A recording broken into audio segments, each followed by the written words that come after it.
Hello दोस्तों, GS वाणी में आप सभी का स्वागत है। मैं आपका एजुकेटर शरद चंद्र पांडे। जैसा कि आप सभी जानते हैं कि हमारे चैनल पे टीजीटी और पीजीटी टीजीटी और पीजीटी हिंदी के लिए हमारे यहाँ यह एक विशेष प्रोग्राम चलाया जा रहा है।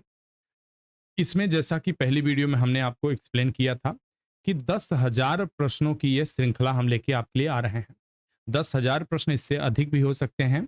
अगर आप इस पूरी श्रृंखला को कंप्लीट कर लेते हैं तो निस्संदेह आप चाहे टीजीटी पीजीटी कहीं का एग्जाम दे रहे हो, एनबीएस का दे रहे हो, केवीएस का दे रहे हो, एमआरएस ईएमआरएस का दे रहे हैं, जीआईसी का दे रहे हैं या माध्यमिक सेवा चयन बोर्ड का दे रहे हैं, छत्तीसगढ़, झारखंड, राजस्थान, उत्तराखंड, हिमाचल, कहीं का भी टीजीटी पीजीटी आप दे रहे हैं या फिर कोई भी ऐसा एग्जाम दे रहे हैं जहां पर हिंदी से संबंधित प्रश्न पूछे जा रहे हैं, तो यह सीरीज बिल्कुल आपके लिए है और आपको यह काम देने वाली है। जो यह 10,000 प्रश्नों की श्रृंखला है, मैंने पहली वीडियो में इसके बारे में बताया था। एक बार फिर से बता देना चाहता हूं कि इसमें दो तरह के प्रश्न शामिल किए गए हैं। एक प्रश्न इस प्रकार से हैं जो नए प्रश्न हैं, यानी कि संभावित प्रश्न है, नए प्रश्न है और संभावित प्रश्न है। और दूसरा है यहाँ पीवाईक्यूज, यानी कि जो प्रीवियस ईयर के प्रश्न पूछे गए हैं। जैसा कि हिंदी के मामले में कहा जा सकता है और देखा भी जाता है, कई सारे रिसर्च आप देखे होंगे या कई सारे लोगों को अगर आप अनुभवी लोगों से मिलेंगे, उनसे बात करेंगे, तो वे भी आपको बता देंगे कि जो भी हिंदी में टीजीटी पीजीटी में प्रश्न पूछे जाते हैं वो 40 से 50% जो प्रश्न होते हैं, ये प्रश्न आपके पीवाईक्यू से ही रिलेटेड होते हैं। घुमा फिरा के किसी तरह से प्रश्न पूछा जाता है। तो अगर यह सीरीज आप कंप्लीट करते हैं, इस सीरीज को पूरे ध्यान से पढ़ते हैं आप, अगर आपकी इच्छा हो नोट्स भी बना सकते हैं, तो निस्संदेह आपके सिलेक्शन में काफी कारगर साबित होने वाला है। पहली वाली वीडियो थी वो पूरी तरह से वर्णमाला और वर्ण पे आधारित थी। जैसा कि आप सभी जानते होंगे, वर्ण सबसे छोटी इकाई है, इसीलिए हमने इसी से इसको प्रारंभ किया है कि कुछ बच्चे ऐसे भी हैं जो केवल भाषा पढ़ना चाहते हैं, उनके लिए काफी कारगर होगा। और बाकी आगे साहित्य की विभिन्न विधाओं पर भी ढेर सारे प्रश्नों को लेकर आने वाले हैं। साथ ही साथ प्रयास हमारे द्वारा किया जा रहा है कि इस पर एक अतिरिक्त लेक्चर लाया जाए। जैसे जब हम वर्णमाला या वर्ण की बात कर रहे हैं तो इस पर एक चाहे 20 मिनट, 25 मिनट, 1 घंटे का लेक्चर हो।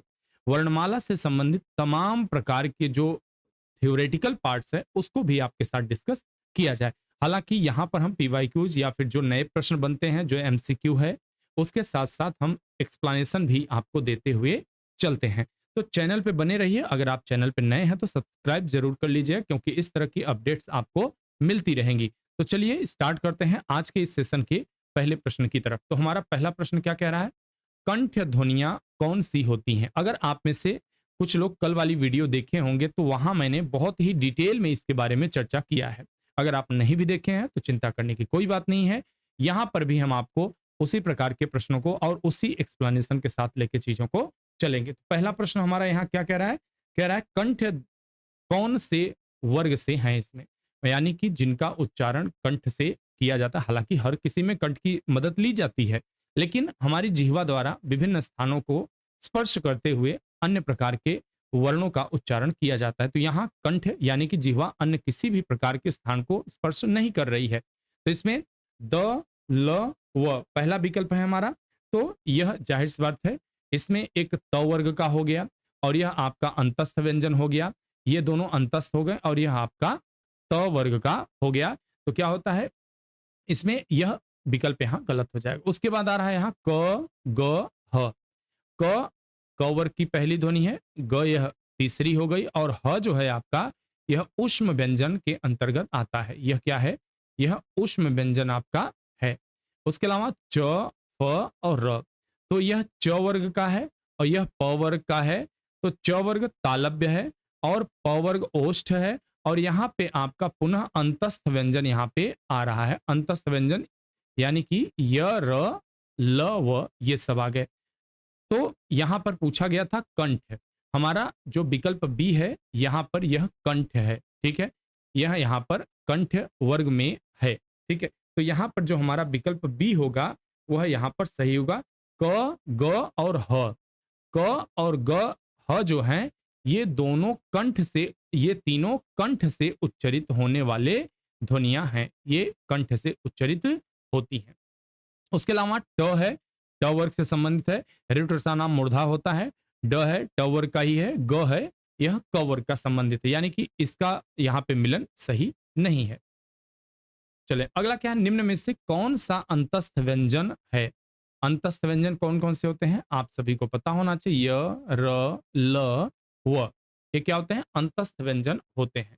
तो जाहिर सी बात है कि स क्या है आपका, ये दंती स है, ठीक है, दंत स हो गया, तो यह तो बिल्कुल नहीं होगा। प आपका क्या है, ओष्ठ से उसका उच्चारण किया जाता है, ठीक है, ओष्ठ उच्चारण स्थान होता है इसका, तो यह भी नहीं होगा। और यह प वर्ग से है, प परिवार से संबंधित है, ये नहीं होगा। त है, ऋटुषा नाम मूर्धा है, ठीक है, ऋटुषा नाम मूर्धा है, तो यह भी नहीं होगा आपका। इसके साथ इस प्रकार का श मूर्धन्य प्रयुक्त होता है। यहाँ आपका बच्चा य, और यह क्या होगा, यह यहाँ पे अंतस्थ व्यंजन और अर्ध स्वर में भी इसे शामिल किया जाता है, इसे अर्ध स्वर भी कहा जाता है। ठीक, तो आशा करता हूं ये प्रश्न भी आपको अच्छी तरह से समझ में आ चुका होगा। चलिए बढ़ते हैं अगले प्रश्न की ओर अपने। अगला प्रश्न हमारा क्या कह रहा है, ई स्वर, छोटी ई की बात कर रहे हैं, कह रहे हैं ई स्वर के उच्चारण में जीभ का कौन सा भाग आवश्यक है। ध्यान दीजिएगा, कल वाली कक्षा में हमने बताया था जिह्वा उच्चारण के स्थान पर 3 भागों में बांटी जाती है, अग्र, मध्य और पश्च। तो यहाँ कहा जा रहा है इनके द्वारा कि उच्चारण के स्वर के आधार पर यहाँ पे कौन सा यहाँ पे होगा सही, ठीक है, उच्चारण में जीभ का कौन सा भाग आवश्यक है। ठीक, तो चलिए देखते हैं। सबसे पहले आप एक बार इस तरह से, बहुत अच्छी आर्ट मेरी नहीं है, यह मान लीजिए कि हमारा मुंह हो गया, ठीक है, ठीक, ये हमारा मुंह हो गया, ठीक है, इस तरह से।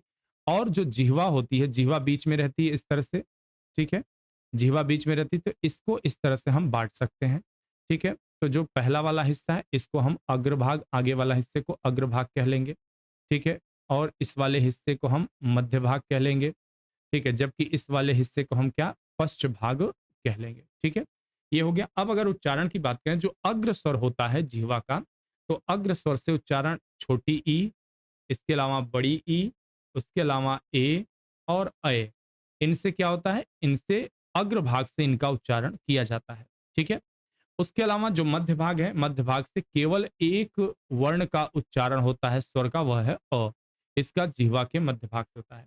अगर हम पश्च भाग की बात करें तो आ, उसके अलावा छोटा ऊ, बड़ा ऊ, ओ और औ, ओ औ और एक और आता है आ, इस तरह का, ये सारे पश्च भाग से उच्चरित होते हैं। तो ई किससे उच्चरित होता है, आपका उत्तर मिल चुका होगा, यानी कि अग्र भाग से इसका उच्चारण किया जाता है। बाकी हमारे विकल्प यहाँ पर गलत है।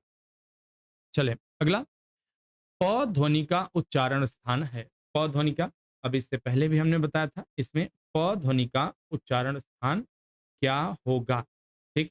तो इसमें से अगर हम देखें तो मूर्धन्य नहीं है, हम पढ़े थे उपपद्मनीया नाम ओष्ठव, ठीक है, यानी कि उसका उच्चारण किससे होगा, ओष्ठ से किया जाएगा, ठीक है। ओष्ठ ध्वनियों में हमारा कौन कौन से आते हैं, छोटा ऊ, बड़ा ऊ और प वर्ग, ये क्या है, ये ओष्ठ ध्वनियां कही जाते हैं। मूर्धन्य की अगर बात करें, ऋटुषा नाम मूर्धा, ठीक है, री, इसके अलावा ट वर्ग, ट वर्ग के पांचों अक्षर, ठीक है, उसके अलावा र, और उसके अलावा यह श, यह क्या होता है, ये मूर्धन्य श कहा जाता है। और ये क्या कहा जाता है, ये दंत स कहा जाता है। और यह क्या कहा जाता है, तालव्य श बोला जाता है। अब तालव्य की बात करें, तालव्य में कौन कौन से आते हैं, तो तालव्य में इचुषानाम तालु, ठीक है, तो छोटी ई, बड़ी ई, च वर्ग यानी पूरा इनका परिवार, उसके अलावा आपको इया जो आता है, ठीक है, य और श, ठीक है, यह यहाँ बता दिया था मैंने, तालव्य है। और यह जो अंतस्थ व्यंजन है, दंत में आ जाते हैं, तो दंत में कौन सा है, दंत ध्वनियों के अंतर्गत आपका त वर्ग, त वर्ग पूरा परिवार इनका शामिल होता है, साथ ही साथ ल और एक स, इसे दंती स कहते हैं, ये भी इसके अंतर्गत आते हैं। चलिए अगला प्रश्न है हमारा, उच्चारण स्थान के आधार पर ईय व्यंजन है। ईय व्यंजन क्या है उच्चारण के स्थान पर, तो क्या है उच्चारण के स्थान पर, आपको पता होना चाहिए, ट वर्ग ट परिवार से संबंधित है, ठीक, हालांकि यहाँ यह अलग होगा, ठीक है। तो देखते हैं उच्चारण के स्थान पर इसका क्या जगह होगा, मूर्धन्य नहीं है, कंठस्थ भी नहीं है, ओष्ठ भी नहीं है, सही विकल्प होगा इसका तालव्य। तालव्य इसका, तालव्य में क्या है, च वर्ग, इच्वसानाम तालु, ठीक है, इच्वसानाम तालु, च वर्ग का पूरा हो गया और यह इसी परिवार से संबंधित है। जबकि कंठ की बात करें तो कंठ में कौन कौन से आते हैं, कंठ में आपके क, ख यानी कि क वर्ग का पूरा।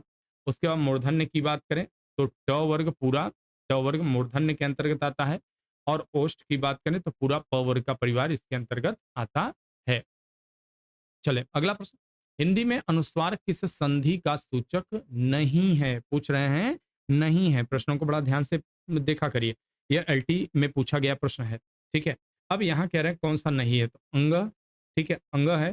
तो इसके अलावा इय, अड़, य, ये आपके जो तीनों है ये पंचमाक्षर हैं, ठीक है, ये क्या है, ये तीनों पंचमाक्षर हैं। जबकि यह क्या है, अर्ध स्वर है, अर्ध स्वर, माफ करिए, ठीक है, अर्ध स्वर है। साथ ही साथ यह क्या है, ये आपका अंतस्थ व्यंजन में आता है, अंतस्थ व्यंजन में आता है। तो यहाँ जो सही विकल्प क्या कह रहा है कि नहीं है, तो विकल्प डी ही यहाँ पर गलत है, ठीक है। तो इनके स्थान पर अनुस्वार का प्रयोग होता है, ये जो आपके तीनों वर्ण यहाँ पर प्रयुक्त हुए हैं। जबकि यह और वह क्या होते हैं, यह और वह दोनों अर्धस्वर कहे जाते हैं।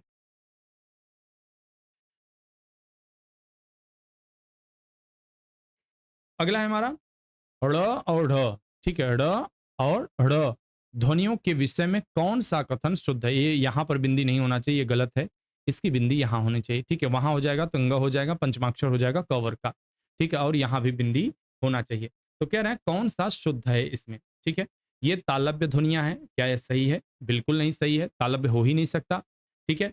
उसके अलावा कह रहे हैं विकल्प बी, ये मूर्धन्य उच्छिप्त ध्वनियां हैं, यहाँ देखिए करेक्ट आ गया, ठीक है, ऋटुसा नाम मूर्धा और मूर्धन्य है, साथ ही साथ जो यहाँ पर ये शब्द लग गया ना, ये करेक्ट हो गया, क्योंकि इनमें द्विगुण, ये द्विगुणित हैं, ठीक है, इन्हें द्विगुण व्यंजन भी कहा जाता है। जैसे आप लिखते हैं पेड़, ठीक है, पेड़ में आप तो न तो ड का प्रयोग कर सकते हैं और न ड़ का प्रयोग कर सकते हैं, और लिखना आपको पेड़ है।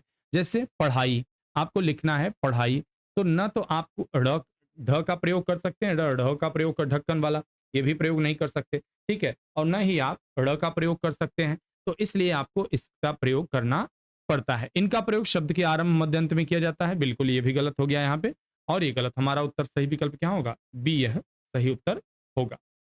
चले अगले प्रश्न की तरफ बढ़ते हैं, जिन ध्वनियों के संयोग से शब्दों का निर्माण होता है उन्हें कहते हैं, शब्दों का निर्माण होता है उन्हें क्या कहा जाता है, ध्वनि, नहीं ये नहीं कहा जाता, प्रतिध्वनि नहीं कहा जाता, वाणी बिल्कुल नहीं, स्वनिम, इन्हें स्वनिम कहा जाता है। जिन ध्वनियों के संयोग से, आप इसे इस तरह लिख भी सकते हैं, नोट्स भी बना सकते हैं, जिन ध्वनियों के संयोग से, जिन ध्वनियों के संयोग से, ठीक है, बड़े काम के होते हैं नोट्स, संयोग से शब्दों का निर्माण होता है, ठीक है, शब्दों का निर्माण होता है, सबसे छोटी इकाई ध्वनि होती है, निर्माण होता है, उन्हें क्या बोला जाता है, उन्हें स्वनिम कहा जाता है, उन्हें स्वनिम कहते हैं या स्वनिम कहा जाता है। जबकि जबकि ध्वनि जो होती है, जबकि जो ध्वनि होती है भाषा की, भाषा की सबसे छोटी इकाई है, भाषा की सबसे छोटी इकाई है, ठीक है, सबसे छोटी इकाई है, ठीक है। आप चाहें अगर तो इसका पीडीएफ भी ले सकते हैं, आप टेलीग्राम ज्वाइन कर लीजिए, लिंक दिया होता है डिस्क्रिप्शन बॉक्स में, तो आपको इसका पीडीएफ भी वहां से मिल जाएगा, तो बड़े आसानी के साथ आप इसको कवर कर सकते हैं, ठीक है। चले उच्चारण की दृष्टि से श, श, श, श, स व्यंजन किस प्रकार के हैं, ठीक है, ये किस प्रकार के हैं उच्चारण की दृष्टि से, तो जैसा कि आप सभी जानते हैं, अभी कुछ एक प्रश्न पहले ही मैंने इनके बारे में बता डाला, ठीक है। तो सही विकल्प हमारा क्या होगा, अंतस्थ नहीं है, यह इसमें तो केवल य, र, ल और वो आएंगे, वर्ष नहीं है, र आता है इसमें, तो वर्ष भी नहीं होगा यहाँ पे, ठीक है।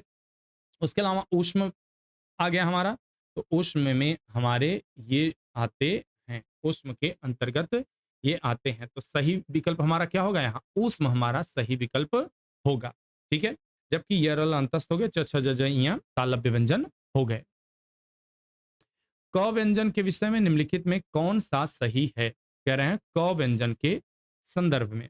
तो कल वाली क्लास में भी हमने इस पे चर्चा किया था और आज भी कई बार चर्चा हो चुका। अच्छा है, रिवाइज हो जा रहेगा। चलिए देखते हैं। पहला हमारा विकल्प कह रहा है अल्प प्राण। तो क्या ये बात सही है? क अल्प प्राण के अंतर्गत आता है। अभी चेक करते हैं। अघोष, इसमें स्वर तंत्रियां झंकृत नहीं हो रही हैं। क ठीक है। स्पर्शी, जाहिर सी बात है, यह क्या होता है? यह कंठ है। ठीक है, कंठ ध्वनि, बिल्कुल। तो कुल मिला के जो सारे पैरामीटर्स हैं इसी के फिट बैठ रहे हैं। तो जब पहले ही मिल गया तो बाकी में जाने की आवश्यकता ही नहीं है, तो बाकी विकल्पों को हम यहाँ गलत कर देंगे। व्यंजन के विषय में ये क्या है? अल्प प्राण है, यह बात भी सही है। अघोष है, यह बात भी सही है। स्पर्शी है, यह बात भी सही है। और कंठ ध्वनि है, ये तो हम पहले ही जान चुके हैं, बाकी सभी सही हैं। चलिए, निम्न में कौन सी ध्वनि सघोष ध्वनि है? इनमें से कौन सी सघोष ध्वनि है? तो सघोष ध्वनि की बात करते हैं तो देखते हैं। श, स, ये तीनों तो नहीं संभव है। ठीक है, तीनों ऊष्म है। ठीक है, तीनों ऊष्म है। बचा एक। ठीक है, यह क्या है? यह कंठ से भी है और ऊष्म भी है। ठीक, तो इसी को देखते हैं। तो यह क्या है? यह सघोष है। ये कैसा है? सघोष है। इसके उच्चारण में स्वर तंत्रियां झंकृत होती हैं। ठीक है, स्वर तंत्रियां झंकृत होती हैं। घोष नाद की दृष्टि से जिन व्यंजनों के उच्चारण से, ठीक है, जिन व्यंजनों के उच्चारण से, जिन व्यंजनों के उच्चारण से स्वर तंत्रियां, ठीक है, स्वर तंत्रियां झंकृत होती हैं, झंकृत होती हैं, वे सघोष या घोष, दोनों शब्द ध्यान रखिएगा, कोई भी अगर रहे तो परेशान नहीं होना है। घोष ध्वनियां, ठीक है, ध्वनियां कही जाती हैं। ठीक है, कही जाती हैं। ठीक है, तो हमारा यहाँ पर यह कंप्लीट हुआ। ठीक, चलिए घोष के बारे में देख लें, कौन कौन से ऐसी ध्वनियां हैं जो घोष कही जाएंगी। तो घोष ध्वनियों के लिए हम कुछ ध्यान रखें कुछ वर्णों के बारे में कि कौन कौन से कहे जाएंगी। तो ध्यान रखें आप लोग, प्रत्येक वर्ग का तीसरा, ठीक है, प्रत्येक वर्ग का तीसरा वर्ण, वर्ग का तीसरा वर्ण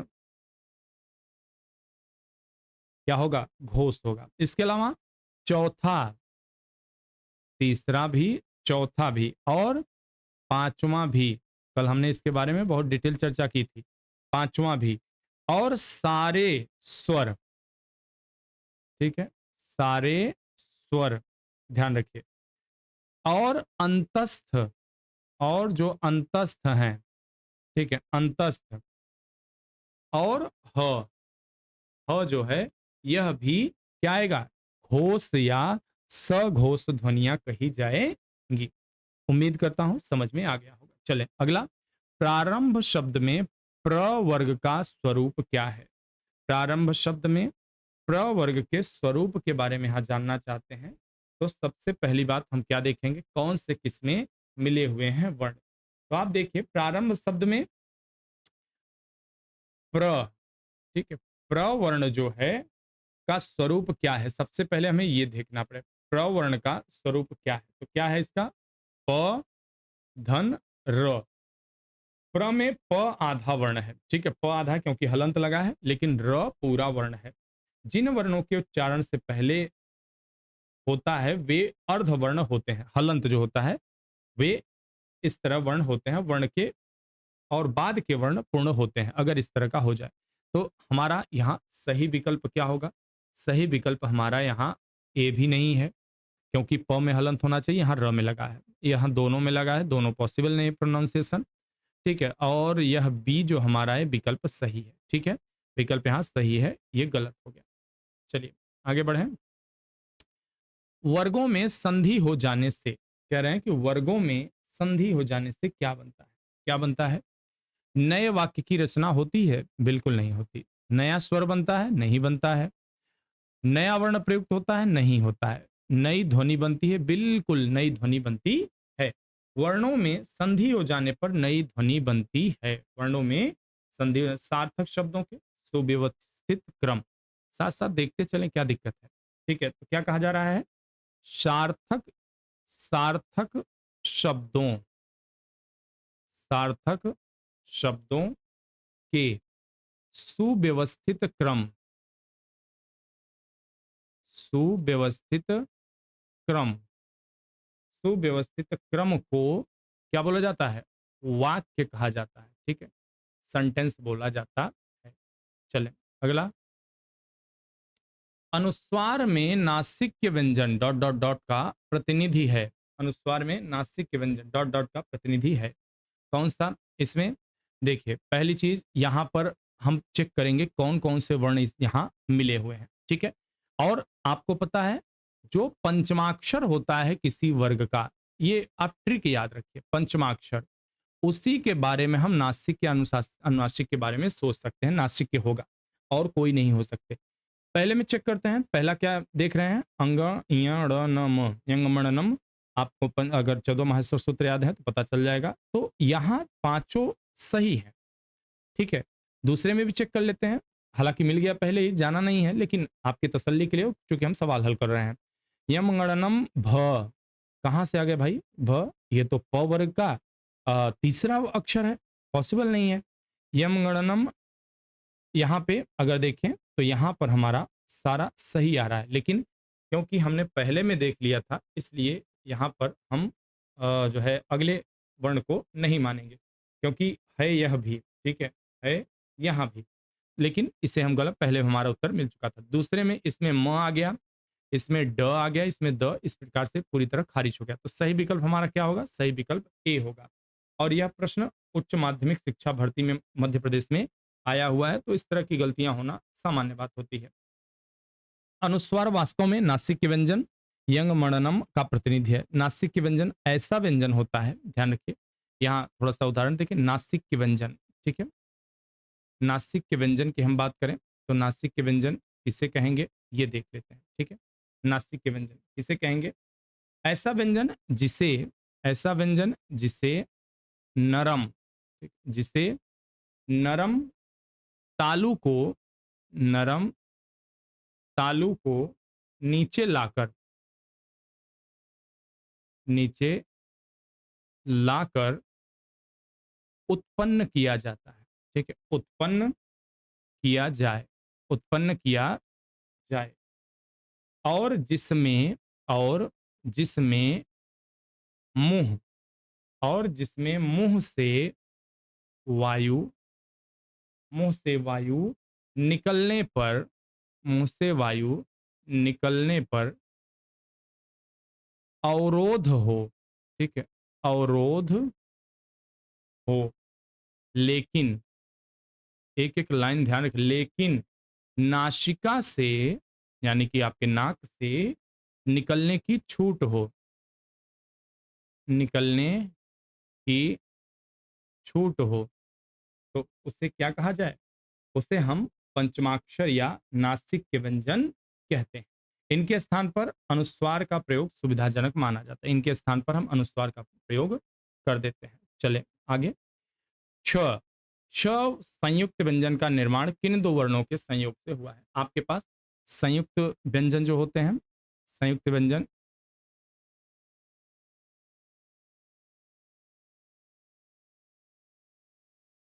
देखिए मैंने वही लिख दिया, मैं कुछ और लिखना चाह रहा था। ठीक है, तो यहां देखते हैं, श त्र ज्ञ और श्र श्र, ये आपके संयुक्त व्यंजन हैं। अब अगर हम बात करें, क्ष की बात करें, तो यह क्या है? क और श, श, ठीक है, इनसे मिलके बना हुआ है। त्र की बात करें तो त और र से मिलकर, ज्ञ की बात करें तो ज और इ से मिलकर बना है। श्र की बात करें, श और र से मिलकर बना है। तो हमारा प्रथम उत्तर कहाँ पे यहाँ मिल रहा है? पहले में नहीं है, इन्होंने दंती का प्रयोग कर दिया। यहाँ नहीं है, इन्होंने तालव्य का प्रयोग कर दिया और यहाँ पे मूर्धन्य का प्रयोग किया। यही हमारा विकल्प सही होगा। प्रयत्न के आधार पर क ख ग घ किस भेद के अंतर्गत आते हैं? प्रयत्न के आधार पर किसमें आते हैं? ठीक, तो चलिए देखते हैं प्रयत्न के आधार पर ये किसके अंतर्गत आते हैं। तो जब हम बात करते हैं प्रयत्नों की तो संघर्षी व्यंजन, ये संघर्षी व्यंजन के अंतर्गत नहीं आएंगे। हम बात करते हैं प्रकंपित व्यंजन, प्रकंपित व्यंजन के अंतर्गत भी क ख नहीं आते हैं। ठीक है। जब हम बात करते हैं स्पर्श व्यंजन तो स्पर्श व्यंजन के अंतर्गत ही आते हैं। पार्श्विक भी नहीं होगा, ल होता है उसमें। ठीक है।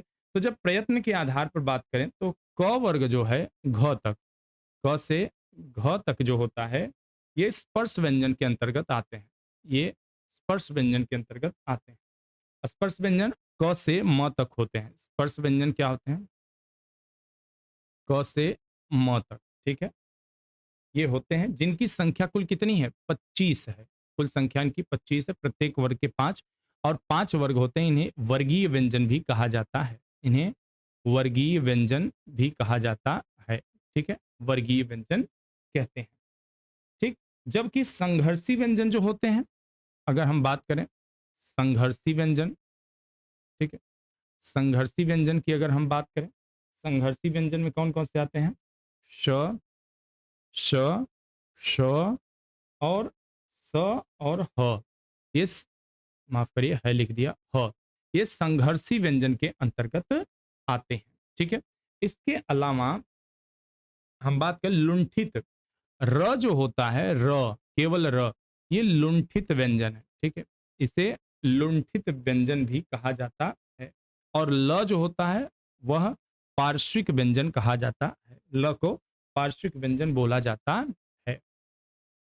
चलें, अब प्रयत्न के आधार पर व्यंजनों के कौन से भेद हैं? प्रयत्न के आधार पर व्यंजनों के भेद की अगर बात करें तो यह वर्णमाला व्यंजन का आखिरी प्रश्न होगा हमारा। इसमें कह रहे हैं स्पर्श संघर्षी, स्पर्श संघर्षी, नाविक, उत्क्षिप्त, यहाँ नाविक, पार्श्विक, उत्क्षिप्त, प्रकंपित, संघर्षी, सप्रवाह, नाविक नहीं होगा यहाँ पे। ठीक है। स्पर्श संघर्षी, स्पर्श संघर्षी, नासिक, पार्विक, पार्वक, उत्क्षिप्त, प्रकंपित, संघर्षहीन, सप्तप्रवाह, ये भी नहीं होगा। ठीक है। इसका सही विकल्प स्पर्श संघर्षी, नासिक, पार्श्विक, उद्दीप्त, प्रकंपित, संघर्षहीन, सप्रवाह, यह भी नहीं होगा। सही विकल्प हमारा यहाँ पर डी होगा। प्रयत्न के आधार पर संघर्ष भेद व्यंजनों में स्पर्श संघर्षी, नासिक, पार्श्विक, उत्क्षिप्त, प्रकंपित, संघर्षहीन, सप्रवाह, यही सारे विकल्प यहाँ सही होने वाले। चलिए अब देखते हैं संज्ञा और अव्यय से संबंधित। ये भी लंबा सेशन चलेगा और संज्ञा और अव्यय ये दोनों व्याकरण के बड़े महत्वपूर्ण कंपोनेंट्स होते हैं, बड़े महत्वपूर्ण हिस्से माने जाते हैं। तो चलिए इनसे संबंधित प्रश्न देखते हैं। एक आध प्रश्न तय होता है कि आपके एग्जाम में पूछा जाना है। श्रृंखला संज्ञा भेद की दृष्टि से है। श्रृंखला, श्रृंखला संज्ञा भेद की दृष्टि से है। कैसी संज्ञा है? श्रृंखला संज्ञा भेद की दृष्टि से क्या है? यह समूहवाचक, पदार्थ नहीं है, भाव नहीं है, व्यक्ति नहीं, क्या है? समूहवाचक है। संज्ञा उस विकारी शब्द को कहते हैं। संज्ञा किसे कहा जाता है? उस विकारी शब्द को कहते हैं, विकारी शब्द को कहते हैं, विकारी शब्द को कहते हैं जिससे किसी विशेष वस्तु, जिससे किसी विशेष वस्तु, भाव और जीव, और जीव के नाम का, के नाम का बोध हो, बोध हो, उसे हम संज्ञा कहते हैं। ठीक है। इसके 5 भेद हम यहां देखेंगे। 5 भेद कौन कौन से?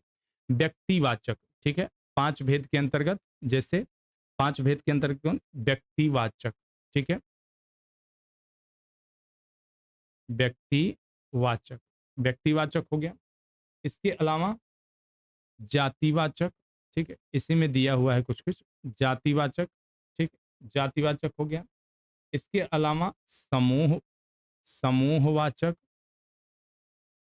समूहवाचक हो गया। इसके अलावा भाववाचक, ठीक है, भाववाचक हो गया। और अंत में बचा द्रव्यवाचक, द्रव्यवाचक, ठीक है, जिसकी गणना न करके इसका माप तौल किया जाए, ठीक है।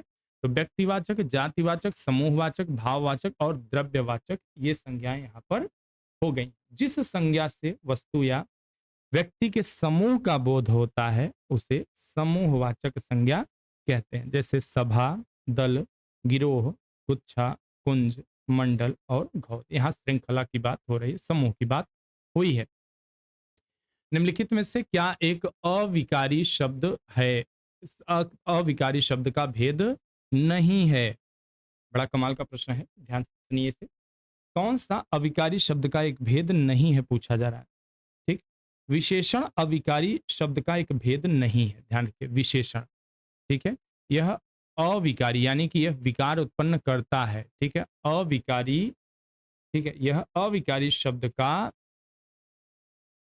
एक भेद नहीं है, एक भेद नहीं है, ठीक है। यह विकारी शब्द का भेद है, ठीक है। यह क्या है? यह विकारी शब्द का भेद है, ठीक है, विकारी शब्द का भेद माना जाता है। इसके अन्य भेद में जैसे संज्ञा, सर्वनाम, विशेषण, क्रिया विकारी शब्द के भेद हैं। अविकारी शब्द जैसे सामान्य रूप से हम बांटते हैं दो भागों में, ठीक है। आप ऐसे समझिए, अविकारी, ठीक है, अविकारी और विकारी, ठीक है, अविकारी और विकारी। जब हम अविकारी के अंतर्गत बात करते हैं तो अविकारी शब्द के अंतर्गत क्रिया विशेषण,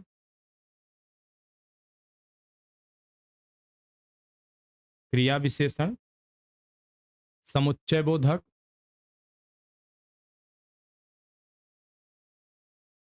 समुच्चय बोधक, संबंध बोधक, संबंध बोधक, विस्मयादि बोधक, विस्मयादि बोधक। और जब विकारी की बात करते हैं संज्ञा, सर्वनाम, विशेषण, ध्यान रखिए क्रिया विशेषण नहीं, केवल विशेषण की बात कर रहे हैं, विशेषण और क्रिया, ये विकारी शब्द के अंतर्गत आते हैं। चले, संज्ञा पदबंध बताने वाले वाक्य कौन सा है निम्न में से? संज्ञा पदबंध बताने वाला निम्न में से कौन सा वाक्य है? ठीक, तो सही वाक्य देखते हैं। सही वाक्य है चांद से भी प्यारा मुखड़ा। नहीं, ये नहीं होगा, ठीक। घर से होकर जाऊंगा, नहीं होगा। देव का मारा वह, नहीं होगा। रात को पहरा देने वाला, विकल्प यही सही होगा। उस भाग को, वाक्य के उस भाग को जिससे एक से अधिक पद परस्पर संबद्ध होकर अर्थ तो देते हैं किंतु पूरा अर्थ नहीं देते हैं, पदबंध या वाक्यांश कहलाता है। चांद से भी प्यारा मुखड़ा कंप्लीट हो गया लगभग। घर से होकर जाऊंगा पूरा हो गया। देव का वो मारा वह पूरा हो गया। रात को पहरा देने वाला, यह पूरा नहीं है यहाँ पर, ठीक है, पूरा अर्थ नहीं दे रहा है। तो अब इसके बारे में देखेंगे, ठीक है। अगला क्या है? वाक्यांश में रात का पहरा देने वाला है, वाक्य पदबंध है। वाक्य में संज्ञा का काम करने वाले पद समूह संज्ञा पदबंध। अन्य उदाहरण में इतने धनी मनी व्यक्ति, भारत के प्रधानमंत्री, गोली से घायल बच्चे, मिट्टी का तेल।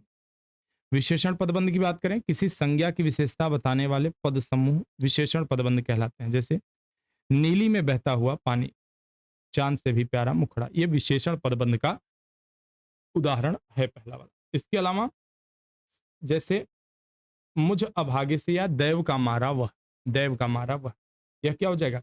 ये सर्वनाम, सर्वनाम पदबंध है, सर्वनाम पदबंध वह, ठीक है, बता रहे हैं। इसके अलावा क्रिया पदबंध की बात करें, जैसे यहाँ क्या है कि घर से होकर जाऊंगा, ठीक है, या लौट कर कहने लगा, जाता रहता था इत्यादि, इसमें क्रिया की बात की जा रही है, इसलिए वह क्या हो जाएगा? वह हमारा क्रिया पदबंध कहलाएगा, ठीक है। अगला, कहत नटत रीझत खीजत मिलत खिलत लजियात भरे भवन में करत हैं नैनन ही सौ बात। दोहे में प्रयुक्त क्रिया पदों की संख्या बताना है, ठीक है। इस तरह प्रश्न आपसे पूछे जाते हैं कभी कभी, तो यहाँ ध्यान दीजिए। कि जो है राधा और कृष्ण जी के बारे में बात की जा रही है कि नैनों से किस तरह से सभा भवन में सभी बैठे हैं और उस दौरान भी उनके बीच में बातचीत हो जा रही है। इसमें मुख्य रूप से 7 क्रियापद हैं। कमाल की बात है ना? चलिए खोजते हैं। कहत, कहना, यह भी एक क्रियापद है। नटत, नटत मतलब नकारना, नकारना नटना कहते हैं, ठीक है। रीझत, रीझत, एक यह भी क्रिया है, मतलब रीझना, मतलब एक तरह से आप कहिए ना कि रीझ जाना, मान जाना वगैरह, उसी से कुछ मिलता जुलता। खीझत, खींचना, आप जानते हैं लोग खींच जाते हैं। मिलत, मिलना। खिलत यानी खिलना, प्रसन्न, अति प्रसन्न होना। लजियात यानी लजाना। जबकि एक गौड़ क्रियापद भी इसमें है, और क्या है? नैनन सो बात, बतियाना, बात करना, ठीक है, लेकिन यह गौड़ है। इस प्रकार से इसमें क्रियापदों की संख्या कितनी हो जाएगी? क्रियापदों की संख्या 7 हो जाएगी, बाकी विकल्प हमारे गलत हैं। चले, लड़की जाए यह वाक्य किस काल में है? लड़की जाए, लड़की जाए वाक्य किस काल में है? किस काल में है? तो यह किस काल में है? यह संभाव्य भविष्यत काल है। लड़की जाए संभाव्य भविष्यत काल है, ठीक है। जब कोई वाक्य भविष्य में किसी कार्य के होने की, ठीक है, भविष्य में किसी कार्य के होने की, ठीक है, किसी कार्य के होने की, भविष्य में किसी कार्य के होने की संभावना प्रकट करता, ठीक है, होने की संभावना प्रकट करे, ठीक है, प्रकट करे, तो वहां क्या हो जाएगा? वहां संभाव्य भविष्यत काल हो जाए। लड़की जाए, भविष्य में जाने की बात की जा रही है यहाँ पे, ठीक है। इसके अलावा जैसे कुछ और उदाहरण देखिए। रमेश कल आगरे जाए। पूर्ण भूतकाल का देख लेते हैं उदाहरण। पूर्ण भूत का क्या हो? जैसे वह आया था, वह आया था, पूर्ण भूत हो गया। वर्तमान देखते हैं, वह देखता है, वर्तमान है, वह देखता है, ठीक है। क्यों देखता है, कैसे देखता है, वो आप समझो। वह देखता है। सामान्य भूतकाल की बात करें, सीता गई, सीता गई, ठीक है, ये हो गया। मोहन ने पढ़ा, यह वाक्य संदिग्ध भूतकाल में होता है। क्या हो जाएगा संदिग्ध भूतकाल में? संदिग्ध भूतकाल में होगा मोहन ने पढ़ा है, तो क्या होगा? मोहन ने पढ़ा। विकल्प यहाँ पे हमारा अ, मोहन ने पढ़ा, संदिग्ध भूतकाल में हमें इसे बताना है, तो सही विकल्प यहाँ पे क्या होगा? मोहन ने पढ़ा होगा। मोहन ने पढ़ा होगा। संदिग्ध भूतकाल के बारे में बताया जा रहा है, यानी कि ऐसा हुआ होगा, ठीक है। शेष अन्य तीनों वाक्य संगत नहीं है, यानी कि तीनों इसके साथ टैली नहीं कर रहे हैं, ठीक है। चले अगला है, जहां न पहुंचे रवि वहां पहुंचे कवि, में कौन सा उपवाक्य है इसमें? ठीक है, उपवाक्य की अगर हम बात करें तो क्रिया विशेषण उपवाक्य इसमें है। इसमें क्या है? क्रिया विशेषण। जो उपवाक्य किसी क्रिया की, जो उपवाक्य किसी क्रिया की, जो उपवाक्य किसी क्रिया की विशेषता विशेषता बताए, क्रिया विशेषण उपवाक्य कहा जाता है। क्रिया विशेषण उपवाक्य कहा जाता, ठीक है, ये हो गया। किसी क्रिया की विशेषता बताए, क्रिया विशेषण उपवाक्य कहा जाता है, ठीक है। तो आप यहाँ इसे तो अच्छी तरह से समझ गए होंगे। चले अगले वाक्य की तरफ बढ़ते हैं। निम्नांकित वाक्यों में क्रिया विशेषण युक्त वाक्य कौन सा है? इनमें से कौन सा क्रिया विशेषण युक्त वाक्य है? सही विकल्प बताएं फटाफट, क्या होगा? मैं कल नहीं जाऊंगा, ठीक है, बिल्कुल यह नहीं है, ठीक है। ये फूल सुंदर हैं, ये भी नहीं है। लड़का रोते रोते घर पहुंचा, ध्यान रखिए क्रिया विशेषण युक्त वाक्य की बात करें। लड़का रोते रोते घर पहुंचा, कैसे घर पहुंचा? रोते रोते।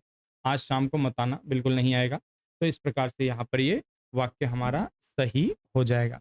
अब आपके दिए गए विकल्पों के अनुसार विकल्प सी सही है। इसमें क्या है? रोते रोते घर पहुंचा, क्रिया विशेषण युक्त वाक्य है। कैसे पहुंचा घर? वह रोते रोते या हंसते हंसते, ठीक है, या घसीटते घसीटते। तो क्या हो गया, क्रिया की विशेषता बता रहा है। अन्य तीनों वाक्यों में कोई क्रिया विशेषण का प्रयोग नहीं हुआ है। ठीक है, चले। वह पढ़ता तो पास होता, वाक्य में कौन सा काल है? पढ़ता तो पास होता, यानी कि दोनों क्रियाएं भूतकाल में संपन्न हो चुकी हैं और यहाँ पे कार्य कारण संबंध दिखाया जा रहा है। तो जब ऐसे हो कि एक कार्य दूसरे कार्य पर आधारित हो, कारण पर आधारित हो, तो वहां हेतु हेतुमत भूतकाल होता है। चले इसका देख लेते हैं सामान्य भूत। सामान्य भूत में जैसे कोई वाक्य आप लिखेंगे तो होगा जैसे वह पास हो गया। ठीक है, वह पास हो गया, पास हो गया। ठीक है, सामान्य भूत हो गया। जब हम बात करें पूर्ण भूत की, जैसे वह पास हो चुका था, वह पास हो चुका था, कार्य संपन्न हो चुका है भूतकाल में। अपूर्ण भूत की अगर हम बात करें तो अपूर्ण भूत क्या कहता है? वह पढ़ रहा था। ठीक है, वह पढ़ रहा था मतलब भूतकाल में क्रिया चल रही थी, पढ़ रहा था। और हेतुमत बोध में क्या हुआ? वह पढ़ता तो पास होता, मतलब उसने पढ़ा भी नहीं था और पास भी नहीं हुआ था। तो दोनों क्रियाएं तो भूतकाल में हुई हैं, लेकिन दोनों एक दूसरे पर निर्भर हैं। जैसे तुम आते तो मैं ट्यूशन जाता। ठीक है, मतलब तुम आते तो मैं ट्यूशन, न तो तुम आए न मैं ट्यूशन गया। इस तरह से हेतुमत हेतु भूतकाल कहा जाएगा। निम्नलिखित में से किसे अविकारी शब्द माना जाता है? अब भी थोड़ी देर पहले हमने इस पे बात किया है। अविकारी मतलब जिसमें किसी प्रकार का चेंज नहीं है। संज्ञा में चेंज आता है, सर्वनाम में भी आता है और क्रिया में भी आता है, लेकिन अव्यय जो है वह अविकारी शब्द है। अव्यय शब्द को अविकारी शब्द माना जाता है। अव्यय को क्या माना जाता है? अविकारी शब्द। ठीक है, अविकारी शब्द माना जाता है। ठीक है, जबकि संज्ञा सर्वनाम क्रिया विकारी शब्द होते हैं।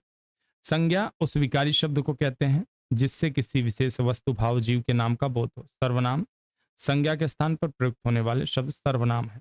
जिस शब्द से किसी का काम करना या होना समझा जाए उसे क्रिया कहते हैं। तो ये भी चारों आपने समझ लिया। किस अन्य शब्द भेद का प्रयोग संज्ञा के स्थान पर नहीं होता? किस अन्य शब्द भेद का प्रयोग? तो यहाँ क्या है?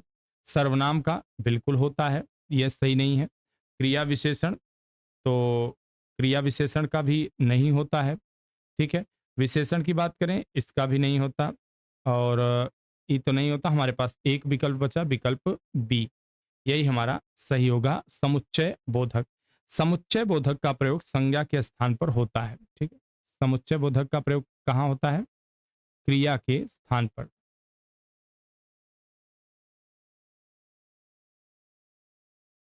क्रिया के स्थान पर। ठीक, क्रिया के स्थान पर नहीं होता। ठीक है, पर नहीं होता। जबकि सर्वनाम, जबकि सर्वनाम विशेषण, क्रिया विशेषण,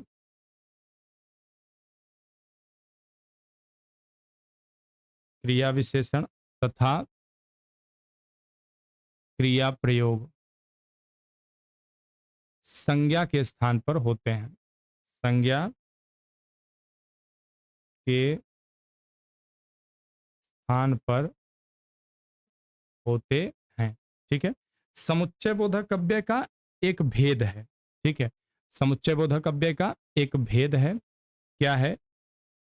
एक भेद है जिसे संयोजक कहते हैं। इसे क्या बोला जाता है? संयोजक।